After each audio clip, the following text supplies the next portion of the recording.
এখন যা যা করবি বাসার ভিতরে করবি, ভাইরাল হবে না। আর তোর জন্য একটা মেয়ে দেখা হচ্ছে। মামা, আমি একজনকে ভালোবাসি। ভালোবাসোস? মেয়েটা তো তোকে ভালোবাসে না। তুই যা যা ঘটনা ঘটেছস এরপরে মেয়েটা তোকে ভালোবাসে? আমি বিশ্বাস করি না। তোর তো ব্রেকআপ হয়ে গেছে। ব্রেকআপ হয় নাই, ভুল বোঝাবুঝি হয়েছে। ঠিক হয়ে যাবে, এসব হয়।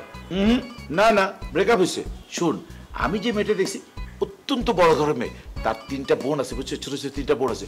ওর বাবা কত বড় লোক, ওদের 4-5টা বাড়ি আছে, এত অর্থ যা কিছু আছে বলার মতো না। আর ফ্যামিলি, অনেক উঁচু ফ্যামিলি। তুই ওখানে জিতবি, বুঝছিস? মামা, আমি যাকে ভালোবাসি তাকেই বিয়ে করব। তাকে ছাড়া আমি অন্য কাউকে বিয়ে করতে পারবো না। শোন, তুই না করলে তোর বাপ করবে। ওই বেটা, ওই তুই কি সব কিছু ভুলে যাস না? তোর যে আমি কত কষ্ট থেকে বাঁচিয়েছি, কত বড় একটা ঘটনা ঘটেছিস, তারপর তোকে আমি থানা থেকে তুলে দিয়েছি। এ বেটা, তোর জন্য কে করছে বল? তুই বল। আমি করছি, আমি করছি। আমি যেটা বলবো সেটা করবি, বুঝছস? বেশি চালাকি করবি না। তোর এই মামা তোর চেয়ে বেশি চালাক। খুব চালাক, খুব বুঝো তুমি। এই জন্য নিজেই বিয়ে করতে পারো নাই, প্রেমের ছাকা খেয়ে এখন বসে আছো। আর আমার ব্রেকআপ হয়নি, ভুল বোঝাবুঝি হয়েছে, সব ঠিকঠাক হয়ে যাবে। আমি ছাকা খেয়েছি?